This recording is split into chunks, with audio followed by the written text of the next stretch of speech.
அனைவருக்கும் வணக்கம். என்றும் மாணவர்கள் நலனில் உங்கள் இம்பல்ஸ். இன்னைக்கு 6ஆம் வகுப்பு பள்ளி பாட புத்தகத்தில் இருக்கக்கூடிய பெயர் சொல்னா என்ன, காரண பெயர்னா என்ன, அதுக்கப்புறம் இடுகுறி பெயர்னா என்ன அப்படின்னு சொல்லிட்டு பார்க்கலாம். இதுல டிஎன்பிசி கேள்விகள் எப்படி இடம்பெறும் அப்படின்னு சொல்லிட்டு பார்க்கலாம். முதல்ல இங்க பாருங்க கொடுத்துருக்காங்க. பெயர் சொல் அப்படின்னா என்னன்னா பெயரை குறிக்கின்றன. ஓகேங்களா? பெயர் சொல் ஒரு பெயரை கொண்டு முடிந்திருந்தால் அது பெயர் சொல். அது என்ன வகையான சொற்களாக வேண்டுமானாலும் இருக்கலாம். அப்ப பெயர் சொல் எத்தனை சார் வகைப்படும்னு பாத்தீங்கன்னா மொத்தம் பெயர் சொல் 6 வகைப்படும். இந்த 6 கொடுத்துருக்காங்க இல்லைங்களா? இதுதான் 6 வகைப்படும். அப்ப பெயர் சொல் எத்தனை வகைப்படும்னு கேட்டாங்கன்னா 6 வகைப்படும். அப்ப இதுல பாருங்க பொருட்பெயர், இடப்பெயர், காலப்பெயர், சினப்பெயர், பண்பு பெயர், தொழிற்பெயர் அப்படின்னு சொல்லிட்டு 6 வகைகள் இருக்கு. இந்த 6 வகைகளையும் ஒன்னொன்னா என்னன்னு சொல்லிட்டு பார்க்கலாம். முதல்ல பொருட்பெயர். பொருளை குறிக்கும் பெயர் பொருட்பெயர். ஆக்சுவலா ஒரு திங்ஸ் இருக்குன்னு வச்சுக்கோங்களேன். அந்த திங்ஸை குறிக்கிற மாதிரி இருக்கணும். அதுக்கு பேர் தான் என்னது? பொருட்பெயர். இப்ப பாருங்க எடுத்துக்காட்டு பாருங்க. மரம், செடி, மயில், பறவை, புத்தகம், நாற்காலி. இது ஆக்சுவலா உயிருள்ள பொருட்களாகவும் இருக்கலாம் அல்லது உயிரற்ற ஒரு பொருட்களாகவும் இருக்கலாம். இங்க பாருங்க மரம், செடி இதெல்லாமே என்னது? உயிரற்ற பொருட்கள் வகையில வரும். அடுத்து பாருங்க மயில், பறவை இதெல்லாம் உயிருள்ள பொருட்கள்ல வரும். அடுத்தது பாருங்க புத்தகம், நாற்காலி இதெல்லாம் உயிரற்ற பொருட்கள்ல இடம்பெறும். இதுதான் என்னதுன்னா பொருட்பெயர். அப்ப இதுல கொஸ்டின் எப்படி கேட்பாங்கன்னா கீழ்கண்டவற்றில் பொருட்பெயர் அல்லாத சொல்லியது அப்படின்னு சொல்லி கேட்பாங்க. அடுத்து பாருங்க இடப்பெயர். ஒரு இடத்தின் பெயரை குறிக்கும் பெயர் இடப்பெயர் எனப்படும். அப்ப இடம்னா எது சார் அப்படின்னு பாத்தீங்கன்னா ஒரு பிளேஸை குறிக்கிற மாதிரி இருக்கணும், ஒரு இடத்தை குறிக்கிற மாதிரி இருக்கணும்.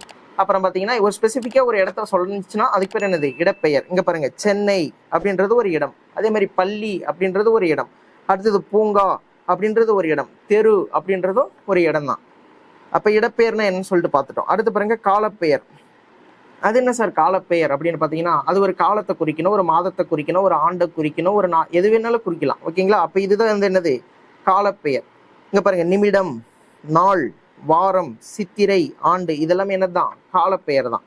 அடுத்து சினைப்பெயர். சினைப்பெயர்னா என்னதுன்னா ஆக்சுவலா இதுலதான் எல்லாருமே தப்பு பண்றாங்க. சினைப்பெயர்ல தான் மேக்சிமம் தப்பு எல்லாருமே பண்றாங்க. இப்ப சினைப்பெயர்னா என்னன்னா ஒரு பொருளினுடைய உறுப்பை குறிக்கும். ஓகேங்களா? ஒரு பொருள் இருக்குன்னு வச்சுக்கோங்களேன். ஒரு மரம் இருக்குங்கன்னா அதனுடைய உறுப்புகள் எல்லாம் என்னது? கிளை, நுனி, வேர் இதெல்லாமே என்னதான்? அதனுடைய உறுப்புகள் தான். ஒரு மனிதன் அப்படின்னு எடுத்துக்கிட்டோம்னா அவர்களுடைய உறுப்புகள் என்னென்னு பாத்தீங்கன்னா கண், காது, மூக்கு, தலை இதெல்லாமே என்னதான்? மனிதனுடைய உறுப்புகள்.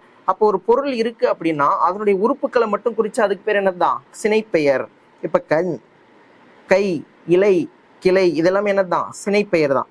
அடுத்து பாருங்க பண்பு பெயர். பொருளின் பண்பை பத்தி குறிக்கணும். ஓகேங்களா? ஆக்சுவலா இது இருக்கிறதுனாலதான் அதனுடைய பண்பு அப்படின்னு சொல்லலாம். அங்க பாருங்க வட்டம், வட்டமா இருக்கிறது அதனுடைய பண்பு. அதனாலதான் இது என்ன சொல்லியிருக்கிறாங்க? வட்டம் அப்படின்னு சொல்றாங்க, அதனுடைய பண்பு. அடுத்து பாருங்க சதுரம், செம்மை, நன்மை அப்படின்னு சொல்லலாம். அதே மாதிரி இந்த மை விகுதிகள் வந்தாலுமே அதுக்கு பேர் என்னதான்? பண்பு தான். ஓகேங்களா?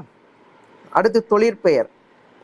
தொழிற்பெயர் சார் அப்படின்னா என்னன்னு பாத்தீங்கன்னா ஒரு தொழிலை குறிக்கக்கூடிய பெயர் தொழிற்பெயர். அப்படி எப்படி நம்ம கண்டுபிடிக்கிறதுன்னு பாத்தீங்கன்னா கடைசியில கொடுத்தக்கூடிய வார்த்தைகள் எல்லாமே எப்படி இருக்கணும்னா அல் அல்லது தள்ளுல இடம் பெற்றுச்சுன்னா அதுக்கு பேர் என்னது? தொழிற்பெயர். இங்க பாருங்க படித்தல். படித்தல்ன்றது யாருடைய தொழில்? மாணவருடைய தொழில். ஆடுதல் அப்படின்றது யாருடைய தொழில்? நடிகர் நடிகையுடைய தொழில். நடித்தல் அப்படின்றது யாருடைய தொழில்?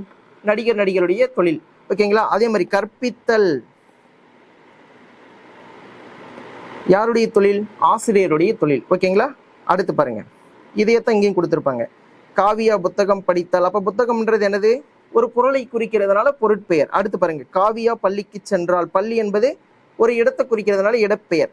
அடுத்தது காவியா மாலையில் விளையாடினால். மாலை என்பது என்னது? ஒரு காலப்பெயர். ஓகேங்களா? அது காலை, மாலை என்ன வேணாலும் இருக்கலாம். அடுத்து பாருங்க காவியா தலை அசைத்தால். தலைன்றது என்னது? மனிதனுடைய தலை இருக்கு இல்லைங்களா? அதுதான். ஓகேங்களா?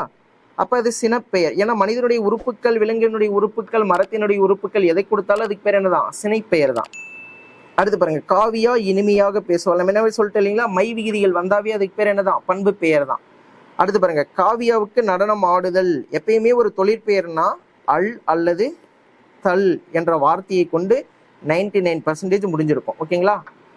அடுத்து பாருங்க இடுகுறி பெயர், காரண பெயர். அது என்ன சார் இடுகுறி பெயர், காரண பெயர் அப்படின்னு பாத்தீங்கன்னா இடுகுறி பெயர்னா முதல்ல என்னன்னு பாத்துருவோம். இடுகுறி பெயர்னா அந்த காலத்துல மரபு வழியில எந்த ஒரு இதுவுமே கிடையாது. இந்த பெயர் வைத்ததற்கான காரணம் எதுனா ஒண்ணு இருக்கான்னு பாத்தீங்கன்னா எதுவுமே கிடையாது. அதுக்கு பேர் தான் என்னது? இடுகுறி பெயர். அப்ப காரண பெயர்னா என்னன்னா அந்த பெயர் வந்ததுக்காக கண்டிப்பாக ஒரு காரணம் இருக்கும். ஓகேங்களா? இப்ப பாருங்க இடுகுறி பெயர்கள் என்னென்னலாம் எடுத்துக்காட்டு சொல்லியிருக்காங்க. மண் என்ற பெயர் வைத்ததுக்காக எதுனா ஒரு காரணம் இருக்குன்னு கேட்டீங்கன்னா எதுவுமே கிடையாது. அதே மாதிரி மரம், காற்று இதுக்கெல்லாம் எதுனா இந்த பெயர் வச்சதுக்கான எதுனா ஒரு காரணம் இருக்கா? எதுவுமே கிடையாது.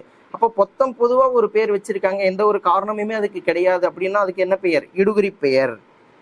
அப்ப இதுல இடுகுறி பொது பெயர், இடுகுறி சிறப்பு பெயர்னு 2 வகைகள் இருக்கு இடுகுறி பெயர்ல. ஓகேங்களா? அது என்ன சார் இடுகுறி பொது பெயர், இடுகுறி சிறப்பு பெயர்னு பாத்தீங்கன்னா, எந்த ஒரு காரணமுமே இல்லை அந்த பெயர் வச்சதுக்கு, அது இடுகுறி பெயர். அப்ப பொது பெயர்னா என்னன்னா, பொதுவா அந்த இனத்தை சார்ந்த அனைத்தையுமே குறிக்குது அப்படின்னா அது இடுகுறி பொது பெயர். ஓகேங்களா? சிறப்பிட்டு குறிப்பிட்டு ஒரே ஒரு பெயரை மட்டுமே குறிக்குது அப்படின்னா அது இடுகுறி சிறப்பு பெயர். இங்க பாருங்க, எடுத்துக்காட்டு சொன்னா உங்களுக்கு புரியும். இடுகுறி பெயர் அத்தன்மை உடைய எல்லா பொருட்களையும் பொதுவாக குறிப்பது. இப்ப மரம்ன்றது இடுகுறி பெயர்ன்றது தெரியும் பொதுவா. இப்ப இதுல எந்த மரம்னு நமக்கு மென்ஷன் பண்ணியிருக்காங்களா? எதுவுமே கிடையாது. அப்ப பொத்தம் பொதுவா சொன்னதுனால அது என்னது? இடுகுறி பொது பெயர். காடு அப்படின்னு கொடுத்துருக்காங்க, என்ன காடுன்னு சொல்லியிருக்காங்களா? எதுவுமே கிடையாது. அப்ப இது என்னது? இடுகுறி பொது பெயர். அடுத்து பாருங்க, இடுகுறி சிறப்பு பெயர். இதுல குறிப்பிட்டு சிறப்பிட்டு ஒரே ஒரு மரத்தையோ ஒரே ஒரு காட்டையோ சொல்றாங்கன்னா அதுக்கு பேர் என்னது? இடுகுறி சிறப்பு பெயர். இங்க பாருங்க, மா அப்படின்னு கொடுத்துருக்காங்க. மான்னா என்னது? மாமரம், கருவேலங்காடு. அப்ப இது குறிப்பிட்டு ஒரே ஒரு மாமரத்தையும் ஒரே ஒரு கருவேலங்காட்டையும் குறிக்கிறதுனால அதுக்கு பேர் என்னது? இடுகுறி சிறப்பு பெயர். அடுத்து பாருங்க, காரண பெயர். நம்ம முன்னோர்கள் ஒரு சில காரணத்தினால இந்த பெயரை வைச்சாங்க அப்படின்னு சொல்லிட்டு ஒரு மரபு இருக்கு. அப்ப இதுக்கு என்ன சார் காரணம் வந்துச்சு, எப்படி சார் காரணம் வந்துச்சுன்னா, அங்க பாருங்க, காரண பெயர்னா நம் முன்னோர்கள் சில பொருட்களுக்கு காரணம் கருதி பெயரிட்டனர். இவ்வாறு காரணத்தோடு ஒரு பொருளுக்கு வழங்கும் பெயர் காரண பெயர். இப்ப நாற்காலி, ஏன் சார் நாற்காலி காரண பெயர்னா 4 கால்கள் அதுக்கு இருக்குது, அதனாலதான் அதுக்கு பேர் என்னது? நாற்காலி. கரும்பலகை, கருப்பா இருக்கிறதுனால அதுக்கு பேர் என்னது? கரும்பலகை அப்படின்னு சொல்லலாம். அடுத்து பாருங்க, இதுலயே 2 வகைகள் இருக்கு.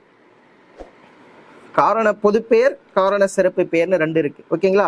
காரண பொது பெயர்னா காரணம் வச்சு அதுக்கப்புறம் பொதுவா அந்த இனத்தை சார்ந்த அனைத்தையுமே குறிக்கணும், அதுக்கு பேர் என்னது? காரண பொது பெயர். இங்க பாருங்க, பறவைன்னு கொடுத்துருக்காங்களா எக்ஸாம்பிள். பறவைன்னா ஏன் காரண பெயர்ல வருது? பறக்கிறதுனால அது பேர் பறவை. ஓகேங்களா? அப்ப அந்த பறவைன்ட்டு குறிப்பிட்டு ஒரே ஒரு பறவையை மட்டும் கொடுக்கல, எல்லா பறவையுமே இதுல அடங்கும், அதனால இது என்னது? காரண பொது பெயர்.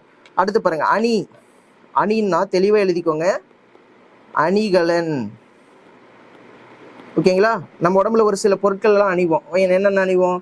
காதுல தோடு, அதுக்கப்புறம் கழுத்துல செயின், ஓகேங்களா, காலில் கொலுசு, இது எல்லாமே என்னதான்? அணிகலன். ஆனா குறிப்பிட்டு எந்த ஒரு அணிகலனுமே அதுல கொடுக்கல. ஓகேங்களா? அப்ப இது பொதுவா அனைத்து அணிகலன்களையும் குறிக்கிறதுனால காரண பொது பெயர் அப்படின்னு சொல்லலாம். அடுத்து பாருங்க, காரண சிறப்பு பெயர். குறிப்பிட்ட காரணமுடைய எல்லா பொருட்களும் ஒன்றை மட்டும் சிறப்பிட்டு குறிப்பிடுவது. ஓகேங்களா?